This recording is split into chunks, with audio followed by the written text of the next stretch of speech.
नमस्कार ममता किचन रु आपण मानकु स्वागत। आज आम तैयारी करबा पियाज पोस्त और आलूर भजा। बहुत सादा सीधा भजा कि खाइबा को बहुत टेस्ट। खाली डाली संगे भी आपण भात गरम गरम भात खाईदेवे आ मुड़ी संगे भी खाइबा को बहुत भल लगे।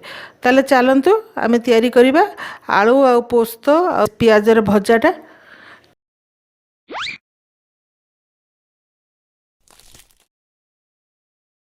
तो ताप आम कौन कौन सब सामग्री नहीं देखीदे। ए पियाज मुझे बेसिक नहीं गोटे गिना हम पियाज नहीं 3टा खंड बड़ बड़ पियाज आपन काटिदेवे यही साइज रे। आलू एकदम छोट छोट करी काटिदेवे लंबा लंबा सरू सरू। आ 5 फुटण हलदी टेस्ट देखिकी आपन लुण देवे। पोस्त मुई चामच रे 5-6 चामच पोस्त अध घंटा आगु बतरे देती। गोटे सुखिला लंका देकी ताको भल भाव में पेस्ट करके ये मुझे रखी। आ किछि कंचा लंका आपड़ देले दे पारे नदेले भी नहीं। कड़े आम बसई देती गरम भी हो जाइए। आम सोरिष तेल रे करबा। जदि आपण माने रिफाइन तेल रे खाउथिबे रिफाइन तेल रे भी करि परिबे, किंतु सोरिष तेल रे टे टेस्ट भल आसे।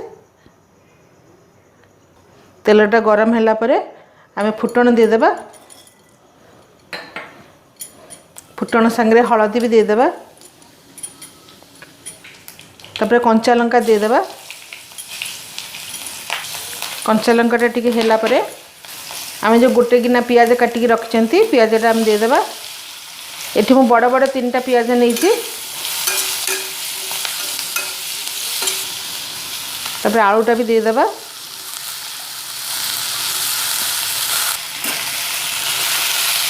भल भाव में ताकू मिसईदेबा। भजार आमर टेस्ट अनुसार जी लुण लगे आम से देदेबा।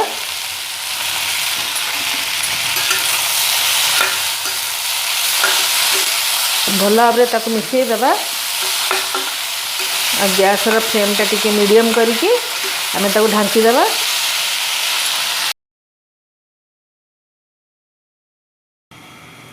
काढ़ा टिके ढांकुणी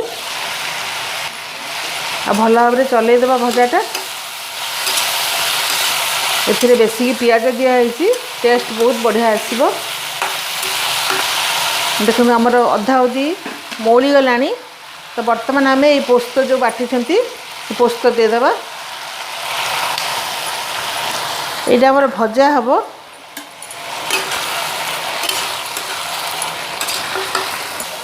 एथिरे मुझे बेसिक पोस्त बाटी देती। यही चामच रे 5 चामच पोस्त आ गोटे सुखिला लंका। तो भजाटा आम ढांकीबानी एमती खोला रखिकी भाजवा। मझिरे मझिरे आम ताको एमती भाजुवा बिल्कुल छाड़बानी ना लगे।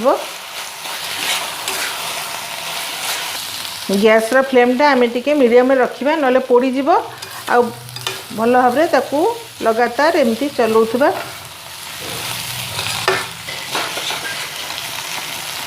भजाटा आमर हो आसला।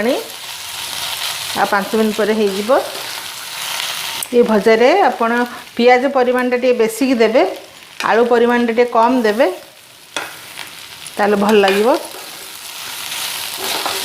भजाटा आमर बहुत कम समय भितर हो गला। मात्र 15 मिनट भितर आमर भजाटा रेडी हो गला। आम ताकू गोटे प्लेट रे काढ़ी देबा। गैस बंद कर देबा आ गोटे प्लेट रे काढ़ी देबा। तो आम गोटे प्लेट रे तो काढ़ी देबा।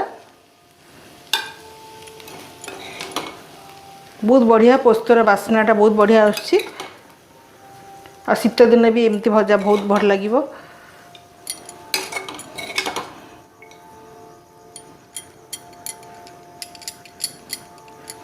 आमर पोस्त पियाज और आलूर भजाटा कुड़मुड़िया भजाटा तैयारी हो जाइए। आपन जदि भिडियोटी भल लगिला ताले लाइक करेंगे। जदि आपन को भिडियोटी भल भी न लगिला ताले कमेंट बॉक्स रे मते जणाइबे।